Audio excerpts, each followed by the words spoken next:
सुबह 4 बजे जब ये दुनिया सो रही होती है, एक औरत झाड़ू लेकर पूरे घर को साफ कर रही होती है। किसी को फर्क नहीं पड़ता, लेकिन अगर तुम सुन लो आज की ये बात, तो वही झाड़ू तुम्हें किस्मत का दरवाजा खोल कर दे सकती है। हाँ, झाड़ू, लेकिन कैसे? सुनो ध्यान से। हर सुबह जब तुम सबसे पहले उठती हो, घर में झाड़ू लगाती हो, तो समझ लो तुम सिर्फ धूल नहीं हटा रही, तुम अपने जीवन से नकारात्मक ऊर्जा निकाल रही हो। ये काम मामूली नहीं है।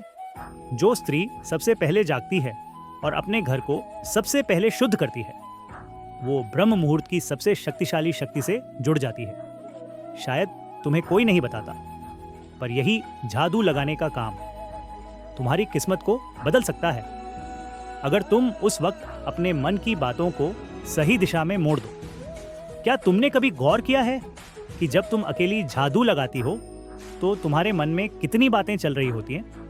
कभी दुख, कभी चिंता, कभी यादें। लेकिन अगर उसी वक्त तुम खुद से एक सवाल पूछो, मैं सिर्फ घर साफ कर रही हूं या अपने भाग्य को भी संवार रही हूं? चाणक्य कहते थे, जो इंसान दिन की शुरुआत नियंत्रण और अनुशासन से करता है, वो किसी भी युद्ध को जीत सकता है। औरतें घर की रानी नहीं, शक्ति होती है, लेकिन ये शक्ति तब जागती है जब वो अपने हर काम को समझदारी से करती है, चाहे वो झाड़ू लगाना ही क्यों ना हो। तो अगली बार जब तुम सुबह सबसे पहले उठो और झाड़ू उठाओ, अपने मन से कहो, मैं सिर्फ सफाई नहीं कर रही, मैं अपने भाग्य को नया रूप दे रही हूँ।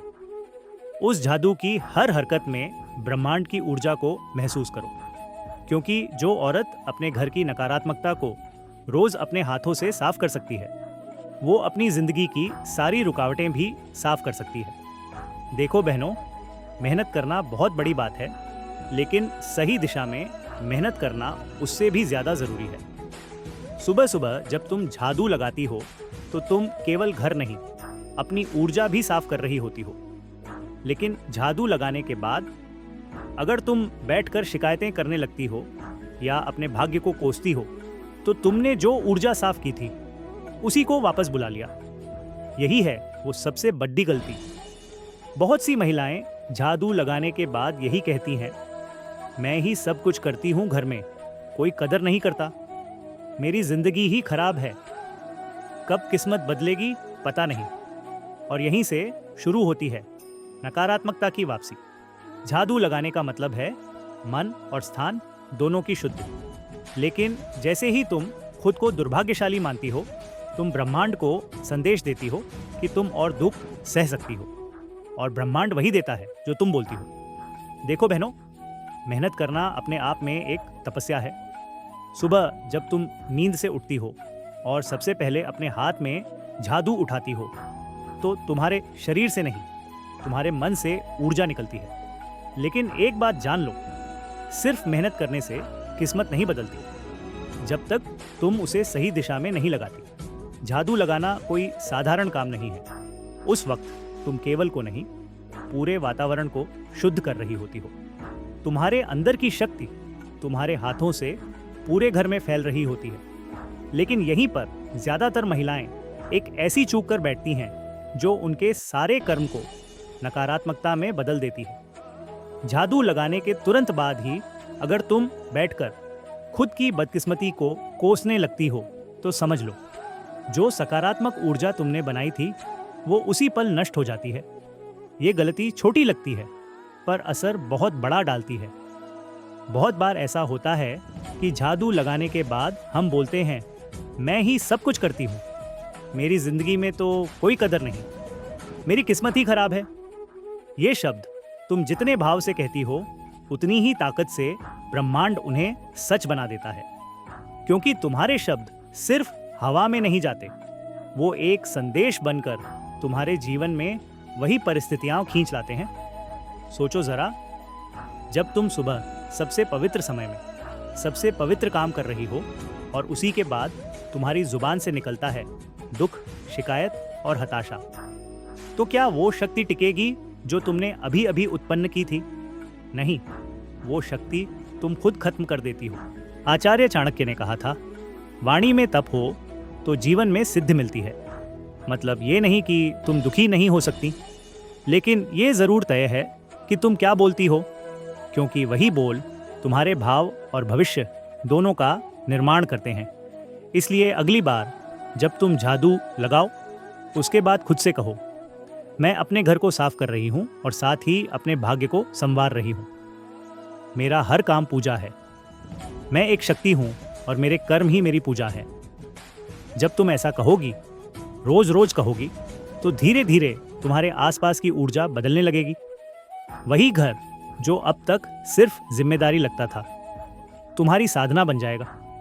वही जादू जो थकावट देती थी, तुम्हारे हाथों में वरदान बन जाएगी। क्योंकि औरत अगर चाहे तो अपने हाथों से केवल घर नहीं, किस्मत भी गढ़ सकती है। जादू लगाना केवल सफाई का काम नहीं है, ये ऊर्जा को दिशा देने का एक माध्यम है। जब कोई स्त्री सुबह जादू उठाती है तो वो अपने घर की नकारात्मकता को मिटाने का प्रयास कर रही होती है। लेकिन उस समय जादू की दिशा अगर गलत चुन ली जाए तो वही कर्म उल्टा असर देता है। वास्तुशास्त्र कहता है कि जादू लगाते समय गंदगी को उत्तर या पूर्व दिशा की ओर नहीं निकालना चाहिए, क्योंकि उत्तर दिशा कुबेर यानी धन के देवता की होती है और पूर्व दिशा सूर्य यानी जीवन, ऊर्जा और उन्नति की दिशा मानी जाती है। इन दिशाओं में गंदगी निकालना लक्ष्मी और स्वास्थ्य को घर से बाहर फेंकने जैसा है। इसलिए हमेशा जादू लगाते समय कोशिश करो कि कचरा दक्षिण या पश्चिम दिशा की ओर जाए। अगर घर का मुख्य द्वार उत्तर या पूर्व दिशा में है तो जादू को उससे दूर अंदर की ओर शुरू करो और गंदगी को पीछे की तरफ ले जाओ।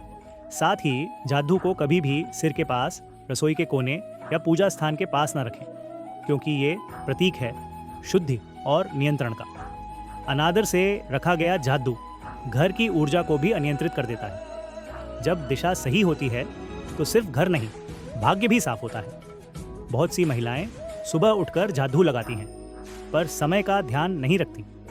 वे समझती हैं कि सफाई किसी भी समय की जा सकती है, लेकिन सच यह है कि जादू लगाने का समय ही तय करता है कि वह कर्म सकारात्मक ऊर्जा लाएगा या दुर्भाग्य। शास्त्रों में इसे साधारण नहीं माना गया है, विशेष रूप से जब बात सुबह और शाम की हो।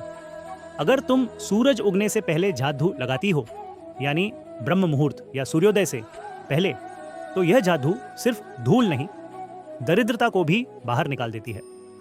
यही समय माना जाता है जब प्रकृति सबसे शुद्ध, सबसे शांत होती है और ब्रह्मांड की ऊर्जा सीधे तुम्हारे कर्मों से जुड़ती है। लेकिन बहुत सी औरतें शाम के समय या सूर्यास्त के बाद जादू लगाती हैं, और यही बनता है सबसे बड़ी चूक, क्योंकि सूर्यास्त के बाद जादू लगाने से लक्ष्मी का वास खत्म होने लगता है। उस समय घर की ऊर्जा शांत होती है और जादू की गति उसे भंग कर देती है। इससे न केवल आर्थिक समस्याएं बढ़ती हैं, बल्कि मानसिक अशांति भी आने लगती है। यही कारण है कि कहा जाता है संध्या के बाद जादू नहीं लगाना चाहिए। उस वक्त किया गया यह कर्म सुख शांति को दरवाजे से बाहर धकेल देता है। अगर कोई स्त्री रोजाना सुबह सूरज निकलने से पहले उठे और पूरे ध्यान व श्रद्धा के साथ जादू लगाए, बिना शिकायत किए और सही दिशा में लगाए, तो उसका घर केवल साफ नहीं होता, बल्कि उसकी किस्मत भी चमकने लगती है। किचन, पूजा स्थान और मुख्य द्वार के आसपास की सफाई ब्रह्म मुहूर्त में करने से सकारात्मक ऊर्जा का संचार होता है और घर में लक्ष्मी स्थिर होकर बैठती है। समय का सम्मान करने वाली स्त्री खुद समय से आगे निकल जाती है। जादू को लेकर हमारे घरों में सिर्फ सफाई से जुड़ी आदतें नहीं, बल्कि कुछ रहस्यमयी मान्यताएं और संकेत भी जुड़े होते हैं, जिन्हें अक्सर नज़रअंदाज कर दिया जाता है। लेकिन जो स्त्री इन संकेतों को समझ लेती है, वो केवल घर नहीं, आने वाले समय को भी पढ़ सकती है। शास्त्रों में बताया गया है कि जादू अपने आप गिर जाए तो वह कोई आने वाला परिवर्तन दर्शाता है, या तो घर में अतिथि आने वाला है, या फिर कोई बात अचानक सामने आएगी जो घर की शांति को तोड़ सकती है।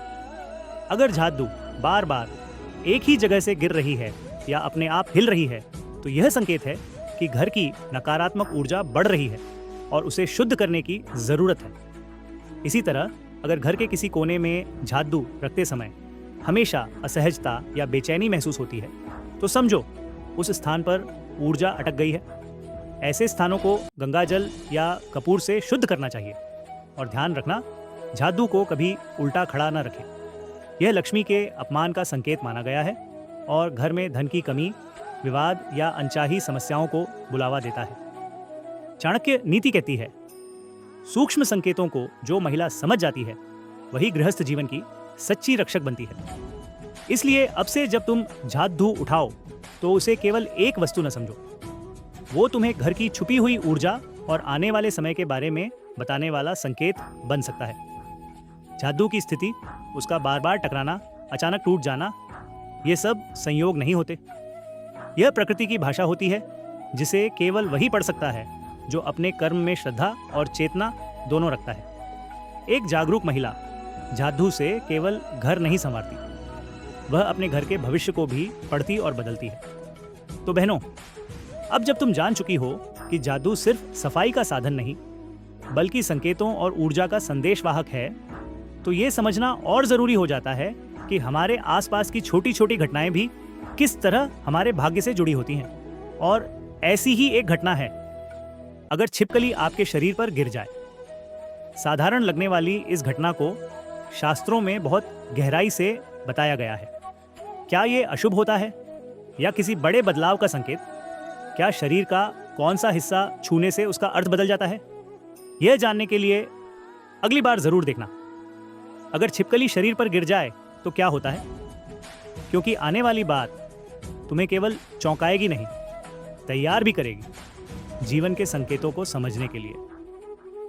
ये थी ज्ञान यात्रा, जहां हर परंपरा, हर संकेत सिर्फ विश्वास नहीं, एक गहरा संदेश होता है।